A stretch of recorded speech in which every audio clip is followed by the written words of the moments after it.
Most Performance Max campaigns aren't underperforming. They're being actively trained to fail by the person managing them, and this is not a beginner problem. The most expensive version of it shows up in serious accounts run by people who know Google inside and out. Because every one of these 5 mistakes, it looks like good management, it feels like diligence, and it's quietly teaching the machine to find you the wrong customers. So I'm going to give you all of them, and the last one isn't something that you're missing, it's something that you're doing every single day and calling it diligence. I run a Google Premier Partner agency that's handled over $150 million in ad spend, and a strange amount of my working life is inheriting accounts, opening Performance Max campaigns that somebody else built to work out where that money went. The worst one that I've ever opened had wasted $500,000, that's $500,000, and when I traced where it went, the PMax campaign had been quietly serving ads in France and India for a business with no reason to be in either country. Nobody told it not to. Nobody checked. $500,000 spent doing exactly what it was told, and that's Performance Max in one sentence. It does exactly what you tell it, and exactly what you forget to tell it. I see the same 5 mistakes in almost every account that I open. Unrelated industries, different builders, the same 5. Let's go through them.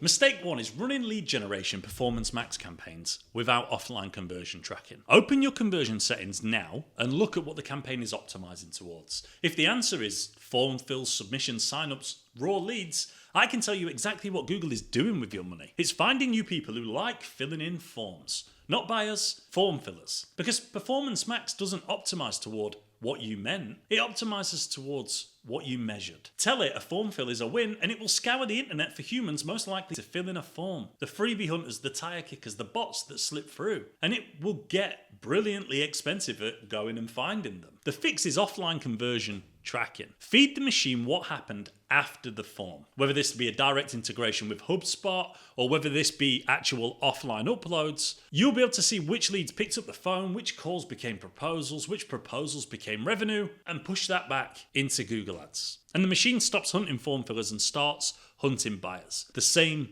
budget. Completely different customer. If you take one thing from this video, take this one. Everything else is fine-tuning. This, though, is the steering wheel. Mistake 2, treating asset groups like ad groups. I watch experienced people do this on autopilot. They carve up asset groups the way that they carved up ad groups for 15 years. Same headlines shuffled, same images recycled, one theme per group. That's really the same ad 4 times over, and they call it structure. What you've actually built is one ad duplicated, because in PMax, your creative is your targeting. There is no keyword list steering this thing. The assets are the signal. Google reads your headlines, your images, your video, and decides who sees them based off of what they say. So an asset group earns its existence one way. Truly different assets aimed at a different buyer, a different pain, different language, different pictures. If 2 asset groups would make sense to the same person, they are one asset group. Merge them and give the machine a real signal instead of 4 echoes. Mistake 3 is excluding your brand from day one. Now bear with me,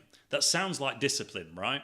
Keep the brand traffic clean. Don't let Performance Max take credit for people who are coming anyway. But in a mature account, that's often exactly right. On a brand new one, on day 1, it starves the campaign. A brand new PMax has no data. It's learning who converts from nothing. Your brand traffic is the warmest, cheapest, most reliable conversion signal that you own. And excluding it at launch is taking the stabilizers off before the machine has balance. Campaigns starved like this learn slower, spend more finding out, and never properly settle at all. So sequence it. Let brand feed the early learning, then once the conversions are flowing and the campaign can stand up on its own, exclude brand and check whether performance actually holds without it. Exclusion is like a graduation, not a birthday present. And mistake 5, the expensive one, optimizing it to death. Checking it every morning, reacting to every single wobble, pausing asset groups after 3 bad days, nudging budgets weekly, swapping creative the moment that something dips. All of this,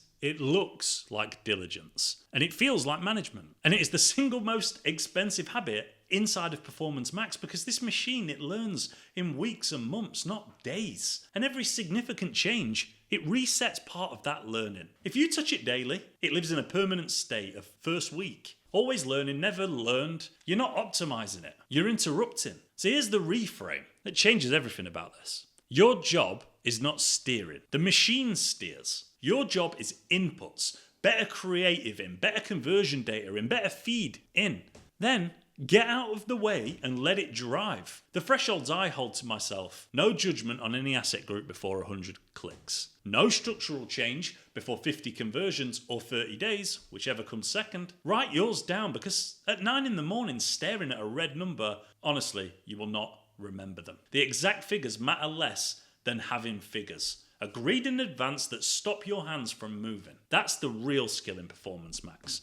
Not settings, it's the restraint. Quick honesty check before the recap. Open the change history on your Performance Max campaign and count the changes in the last 30 days. Drop that number in the comments. Just the number, and I'll tell you whether that's management or interference. I read everyone. So the recap: most expensive first. Feed it real conversions, not form fills. Asset groups are audiences, not ad groups. Brand feeds the learning before it earns exclusion. One catalog, one campaign at a time, and stop interrupting the machine you pay to teach. None of this turns a bad offer into a good campaign. Performance Max amplifies what you give it in both directions. But if you get these 5 right and the same budget starts buying different customers, and remember the 500,000, that account didn't die from a lack of effort. It died because nobody wrote the rules down before the money started moving. Write yours down today. My name's Michael Elliott. I'll catch you in the next one.